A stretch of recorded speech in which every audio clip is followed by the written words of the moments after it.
irmãos. Estamos mais uma vez reunidos aqui para fazer a nossa reflexão diária relacionada ao grupo Irmãos de Célia Lúcius, da Escola de Jesus Cristo, realizado às terças, quartas e quintas-feiras, às 16 horas. E como leitura preparatória para a nossa prece, nós vamos ler do Evangelho de Lucas, capítulo 5, versículos 1 a 11. No Evangelho que eu vou ler, que é a versão traduzida por Haroldo Dutra Dias, do Novo Testamento, esse trecho está com o título Os Primeiros 4 Discípulos, mas é relacionado também ao que a gente conhece como uma das pescas milagrosas. E sucedeu que, ao espremer-se a multidão em torno dele para ouvir a palavra de Deus, ele mesmo estava de pé junto ao lago de Genezaré e viu 2 barcos atracados junto ao lago. Os pescadores, tendo desembarcado deles, lavavam as redes. Entrando em um dos barcos, que era de Simão, pediu-lhe para afastar-se um pouco da terra. Após sentar-se, ensinava as turbas do barco. E quando acabou de falar, disse a Simão: Faze-te ao mar alto e desce as vossas redes para a pescaria. Em resposta, disse Simão: Comandante, labutando durante toda a noite, nada apanhamos, mas com base em tua palavra, descerei as redes. Ao fazerem isso, recolheram uma numerosa quantidade de peixes. As redes deles se rompiam. E acenaram aos parceiros do outro barco para vir arrastar as redes junto com eles. Vieram e encheram ambos os barcos, a ponto de se afundarem. Ao ver isso, Simão Pedro prosternou-se diante dos joelhos de Jesus, dizendo: Senhor, afasta-te de mim, porque sou um homem pecador. Pois o assombro apoderou-se dele e dos que estavam junto com ele, em razão da pesca dos peixes que arrastaram juntos. De forma semelhante também de Tiago e João, filhos de Zebedeu, que eram sócios de Simão. E Jesus disse a Simão: Não temas, a partir de agora serás pescador de homens. Ao aportarem os barcos sobre a terra, deixando tudo, o seguiram. Vamos fazer a nossa oração. Senhor Jesus, estamos mais uma vez aqui reunidos em Teu nome para refletirmos sobre as Tuas lições, Senhor. Os Teus ensinamentos deixados a nós com os Teus exemplos, com a Tua vivência entre nós, e que graças à Tua misericórdia, ao Teu amor, permanecem conosco até hoje, Senhor, através do Novo Testamento, do Teu Evangelho e também com os acréscimos, a ajuda, os esclarecimentos que temos com a nossa doutrina espírita, Senhor. Que nós possamos nos voltar mais para tudo isso e valorizarmos da forma correta o tesouro que temos em mãos. Assim, antecipadamente gratos pela oportunidade que teremos hoje, pedimos permissão para iniciar a reflexão desta tarde. Que assim seja. Meus irmãos, essa é conhecida como uma das pescas milagrosas, mas na verdade, como está aqui no título do trecho que nós lemos, nesse evangelho traduzido por Haroldo Dutra Dias, foram os 4 primeiros discípulos, né? Simão, Pedro, Tiago, João e mais um que eu agora não estou conseguindo me lembrar aqui, nem localizar aqui no texto.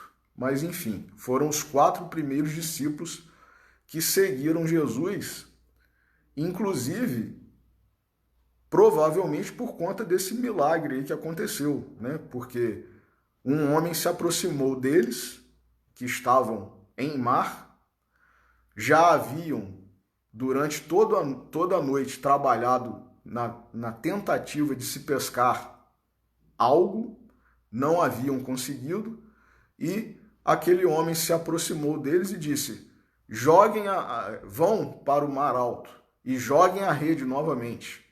E Pedro, né, o Simão Pedro, ele até chega a argumentar com Jesus: nós já trabalhamos, Senhor, a noite inteira. Nessa tradução que nós lemos aqui está comandante, né? Pedro, de certa forma, reconheceu uma autoridade imediatamente ali, naquele contato com Jesus. Mas mesmo assim argumentou, né, que nós sabemos que Pedro tinha essa personalidade, esse espírito impulsivo, impetuoso. Então ele fala: nós já trabalhamos a noite toda, Senhor, e não conseguimos nada. E ele falou: vão e joguem as suas redes. E Pedro obedeceu, apesar de ser mais velho em idade que Jesus, e fez. E foi tão grande a pesca que eles realizaram que eles, inclusive ele, João, né, e Tiago, chamaram os outros, que eram pescadores também, para virem, para aproveitarem aquele momento ali de pesca milagrosa mesmo, né? E surgiram assim os 4 primeiros discípulos e possivelmente, né, provavelmente, muitos seguidores também que não são conhecidos como discípulos de Jesus, mas que também passaram a seguir Jesus a partir daquele episódio.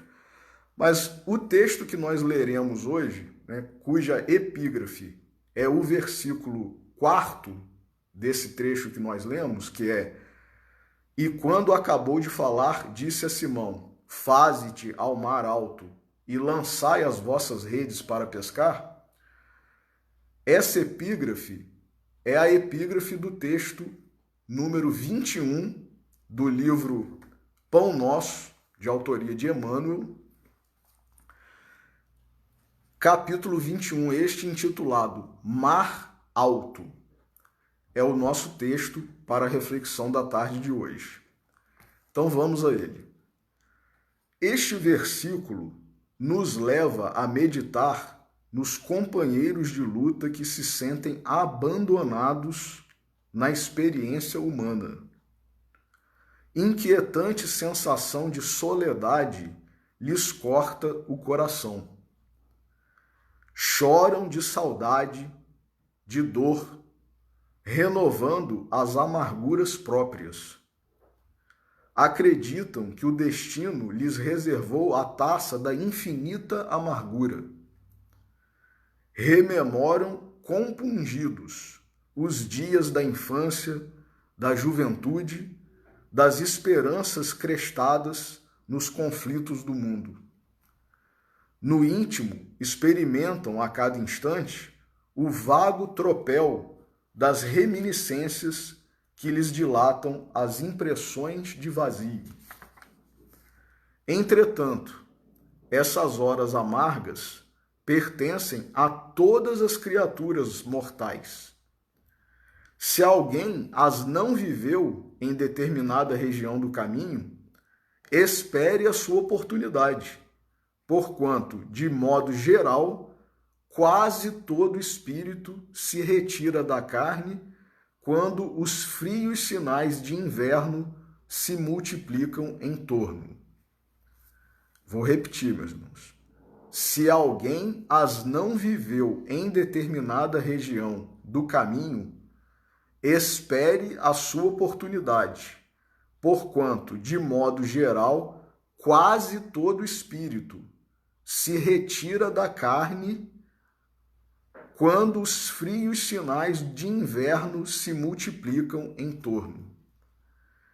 Em surgindo, pois, a tua época de dificuldade, convence-te de que chegaram para a tua alma os dias de serviço em mar alto. o tempo de procurar os valores justos sem o incentivo de certas ilusões da experiência material.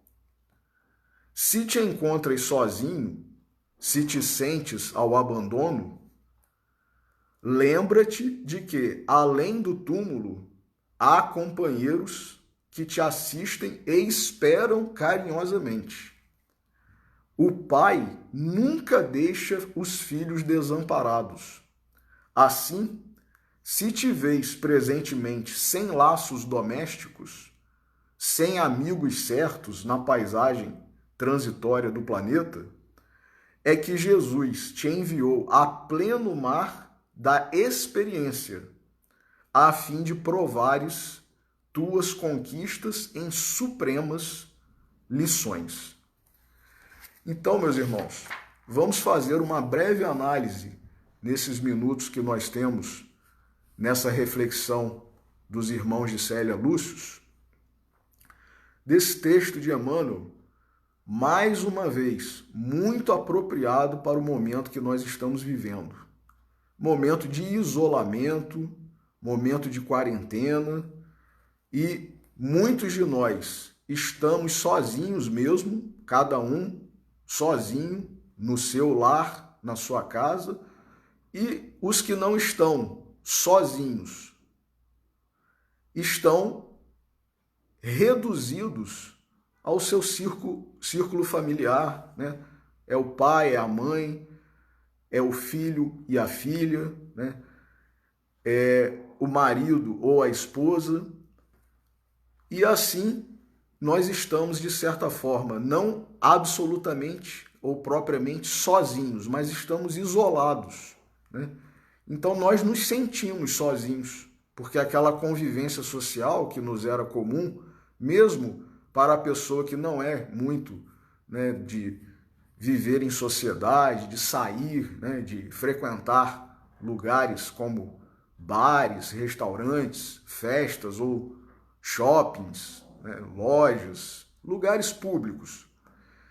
Essas pessoas saem, né, vez por outra, para fazer uma compra, né, comprar um pão, fazer uma compra de farmácia, de supermercado, enfim. E nós estamos, de certa forma, muito diminuídos na possibilidade de fazermos isso com a liberdade que nós tínhamos antes, né? A frequência com que nós fazíamos tudo isso. Então nós nos sentimos, muitas vezes, mesmo com algumas pessoas mais próximas de nós podemos nos sentir sozinhos, né? Abandonados. É a pessoa que não está compreendendo a outra dentro de casa, nesse momento em que a tolerância, né, a paciência, a compreensão, a renúncia estão se fazendo mais necessárias do que nunca, né? E muitas vezes a gente não atingiu ainda esse patamar para exercitar nesse momento todas essas virtudes, e muitas vezes o que acontece? Em vez das famílias se unirem, esse círculo familiar pequeno que está dentro de casa está mais afastado cada um de si do que nunca, porque ninguém está se tolerando, ninguém está se compreendendo, ninguém está se suportando, né? Cada um está querendo ficar no seu canto, no seu quarto, e está pior, né, a convivência, a tolerância, a paciência, a compreensão do que antes.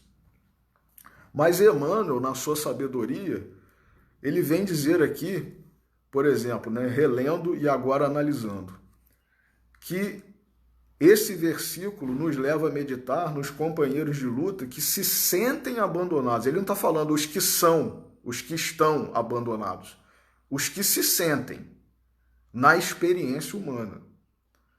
Inquietante sensação de soledade lhes corta o coração. Muitas vezes, meus irmãos, como eu acabei de falar, nós estamos rodeados de pessoas, nós temos a nossa esposa ou a nossa noiva, a nossa namorada, a nossa família, e nós nos sentimos sozinhos, né? Choram de saudade, de dor, renovando as amarguras próprias. A pessoa infeliz a vida toda, muitos teriam inveja, ou têm inveja, da vida que aquela pessoa tem. Puxa vida, a pessoa tem uma família linda, maravilhosa, né? Uma esposa bonita, filhos bonitos, saudáveis, tem uma condição financeira, mas nada disso satisfaz a pessoa. A pessoa é triste, é infeliz, se sente, como diz Emmanuel aqui, em soledade, né? Que lhes corta o coração. Acreditam que o destino lhes reservou a taça da infinita amargura. Nada alegra a pessoa. Seu Rubinho, né, o nosso Rubens Fernandes Carneiro, ele dizia, com aqueles exemplos muitas vezes engraçados, né, que nos faziam rir, ele dizia que ele conhecia uma pessoa, um homem, né, que não sabia rir. Até quando ele ia tirar uma foto em família, numa ocasião de um aniversário, de uma festa e tal, as pessoas pediam para ele esboçar um sorriso e ele não conseguia fazer, e saía, né, uma caricatura no rosto dele de tão forçado que era o sorriso. Quer dizer, uma pessoa infeliz, né? E aí continua Emmanuel aqui. Rememoram compungidos os dias da infância, da juventude, das esperanças crestadas nos conflitos do mundo. Quer dizer, a pessoa fica vivendo na nostalgia, né? Ah, eu era feliz. Aí, e tem até provérbios populares, né? Ditos populares sobre eu era feliz e não sabia, né? E tem poemas, né?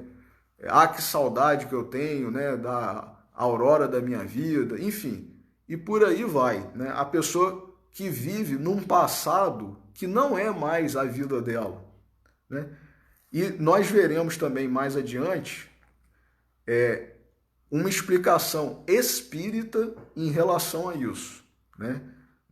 Além dessa que Emmanuel está trazendo aqui de uma forma sintetizada, né? Mas com muita sabedoria e com muita informação que a gente, na nossa incapacidade de obter e extrair tudo, a gente precisa recorrer a outros ajudadores, né? A outros livros, a outras lições para podermos entender melhor. Então continua Emmanuel aqui. No íntimo, experimentam a cada instante o vago tropel das reminiscências que lhes dilatam as impressões de vazio. Quer dizer, a pessoa não está num vazio, ela tem a impressão de que está. E tudo na vida dela faz com que essa impressão aumente, né, se dilate.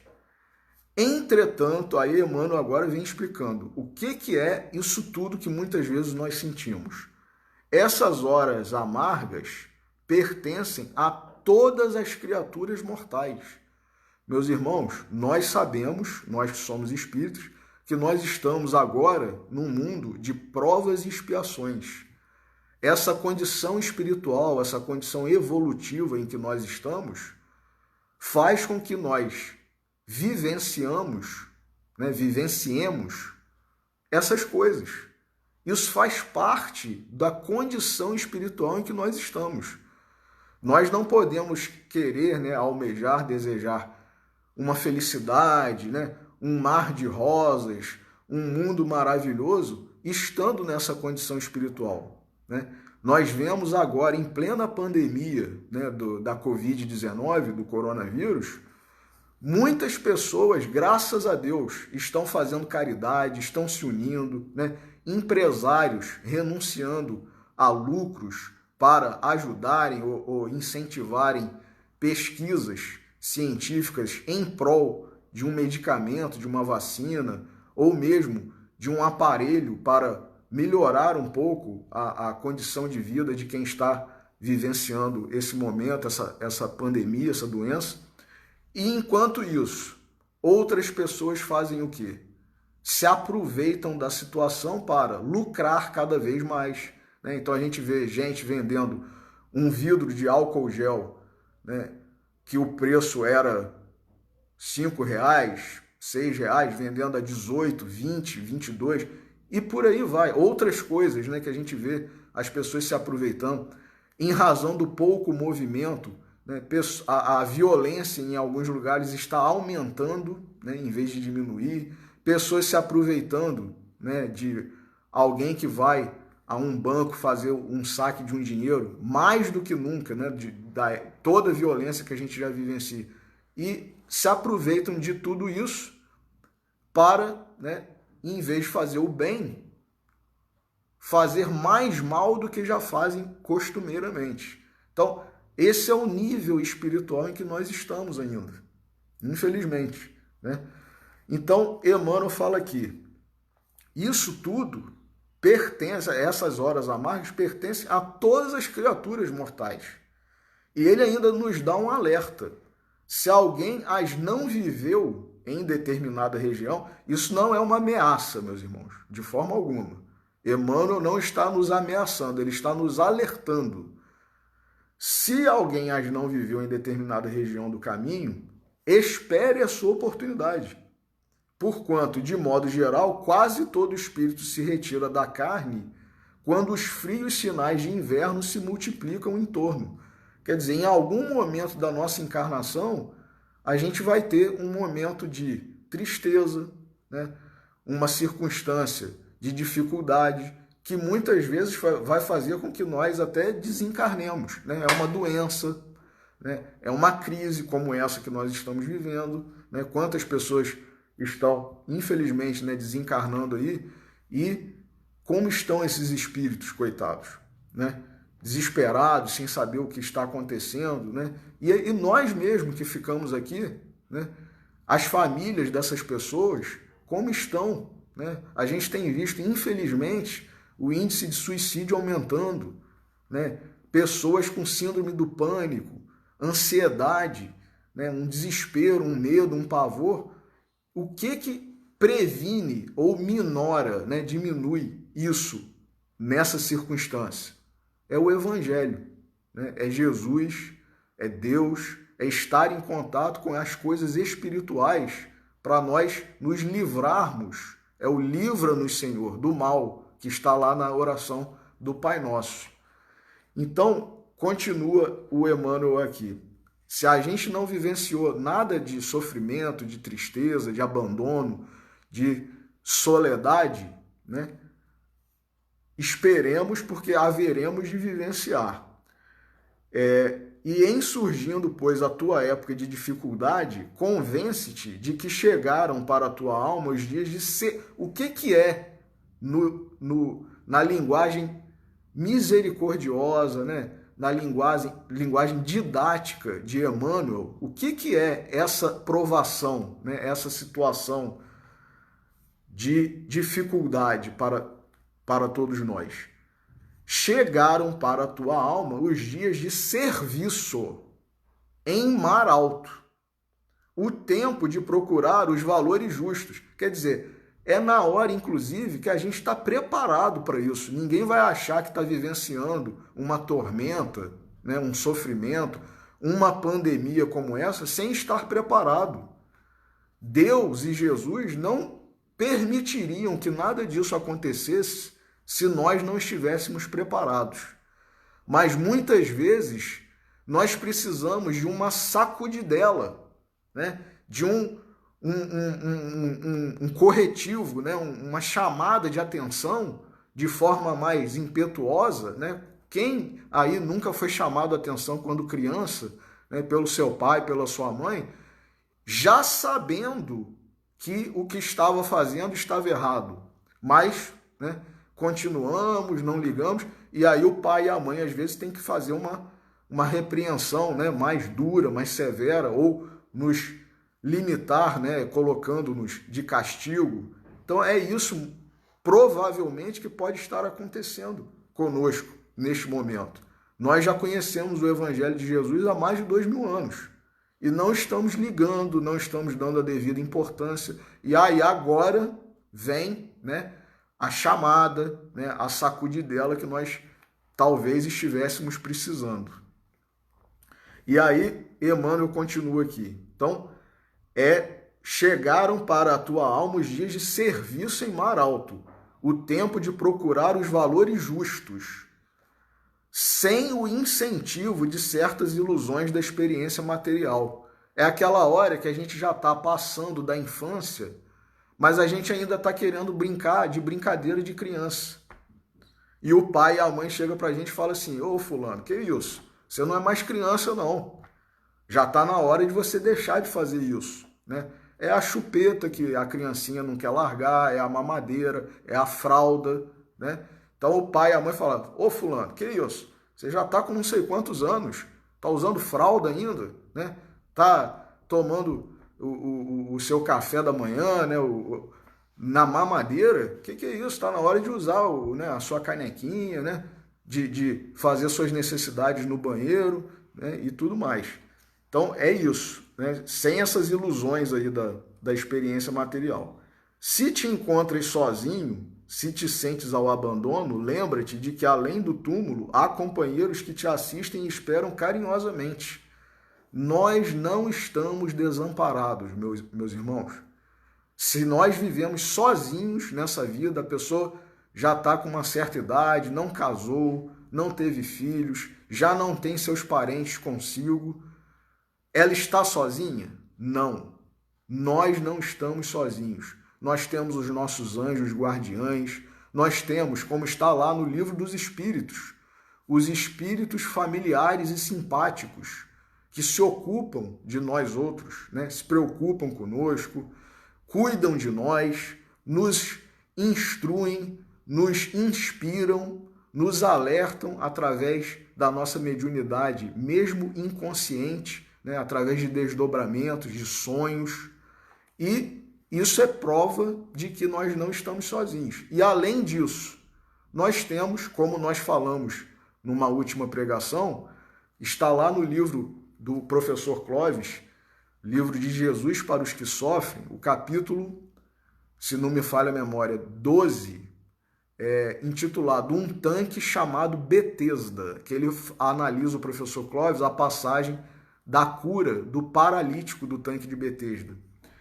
E quando eu falei na última pregação, não desse paralítico, mas do paralítico de Cafarnaum, que foi aquele que foi colocado por cima do telhado por seus 4 amigos, para que chegasse aos pés de Jesus e obtivesse a cura, eu falei numa breve comparação que nesse capítulo do livro de Jesus para os que sofrem, do professor Clóvis Tavares, o professor Clóvis, eu acredito que não colocou por acaso ali 4 elementos, né? 4 palavras que ele diz que servem como orientação, né? Como ajuda na nossa vida. E eu fiz uma breve comparação de que, olha os 4 amigos aí que todos nós temos, mesmo quem vive sozinho, quem não tem um parente mais junto, né, de si e está aparentemente abandonado, né, sozinho no mundo. Então nós temos, né, são mensagens, são orientações, né, e eu vou pedir que quem quiser saber os 4 assista a outra pregação que está disponível aí na página da Escola Jesus Cristo. Mas então, nenhum de nós está totalmente desamparado. E termina aqui o Emmanuel dizendo, o pai nunca deixa os filhos desamparados. Olha aí, falando exatamente a frase que nós usamos aqui agora. Assim, se te vês presentemente sem laços domésticos, quer dizer, você não casou, não teve filho, não tem ninguém morando com você, nem vivendo com você, sem amigos, certos na paisagem transitória do planeta, é que Jesus te enviou a pleno mar da experiência, a fim de provares tuas conquistas. Olha aí o que nós dissemos. Nós não somos lançados ao mar alto, meus irmãos, sem nós estarmos preparados. Jesus, Deus e a espiritualidade não lançam a gente a mar alto para nós enfrentarmos uma tormenta, né? Nós enfrentarmos um maremoto, se nós não soubermos e não estivermos em condições de navegar. Então, Emmanuel está confirmando isso aqui, né? E a fim de provares tuas conquistas em supremas lições. Quer dizer, por certo, nós já até conquistamos algumas virtudes, algumas vitórias, e está na hora de nós provarmos essas virtudes, essas vitórias. E como provarmos, né? Está lá no livro, o Evangelho segundo o Espiritismo também, né? O soldado que não vai para a guerra, né? Ele se lamenta de não poder provar, né, a sua valentia, né, as suas habilidades, né, com a arma. Por quê? Porque se ele treinar, mas ficar recluso no quartel, ele nunca será promovido, nunca receberá uma medalha de honra, né? Então, é isso. E no livro Evangelho segundo o Espiritismo, nós não vamos ler em razão do horário, mas Kardec, no capítulo 5º, capítulo este intitulado Bem-aventurados os aflitos, tem um item aqui nesse capítulo que é intitulado A Melancolia. E o espírito François de Geneve vai nos explicar o que é, muitas vezes, essa tristeza que nós sentimos durante a vida, né? Pode ser uma saudade que nós temos, né, de um local na espiritualidade que nós já habitamos, e pode ser saudade de algum espírito que não pôde estar conosco nesta encarnação, num corpo de carne e osso. E nós sentimos saudade desse espírito ou desses espíritos, pode ser a nossa alma gêmea. Então, nós podemos citar aqui, né, a médium e Dona Ivone Pereira, né, que vivenciou isso, né, na própria pele, quando o seu grupo todo espiritual ascendeu, né, espiritualmente, e evoluiu. E ela, em razão de todo aquele plano, cuja palestra maravilhosa, né, do seminário lá do Roberto Sabadini, né, que nós assistimos recentemente, falando sobre o livro Nas Voragens do Pecado, ele nos explicou muito bem isso, né? E a Dona Ivone, em razão do seu plano de vingança, né, na pele lá da Ruth Carolina, a personagem do livro Nas Voragens do Pecado, ela acabou, né, ficando, e o seu grupo familiar todo ascendeu espiritualmente e ela ficou privada, né, da companhia mais próxima, mais direta dos que ela amava, por uma questão de honra, né, e de vingança. Então, para que isso não aconteça conosco, nós que já temos esses ajudadores, aí, esses amigos, né, para nos esclarecer, façamos o que nos cabe. E só para encerrar a nossa reflexão da tarde de hoje, eu lembrei, quando eu lia, né, estas mensagens para essa reflexão, eu lembrei daquele poema alemão que foi traduzido por Antero de Quental, que é assim: o coração tem 2 quartos, moram ali sem se ver, num a dor, noutro o prazer. Quando o prazer no seu quarto acorda cheio de ardor, no seu adormece a dor. Cuidado, prazer, cautela, canta e ri mais devagar, não vá a dor acordar.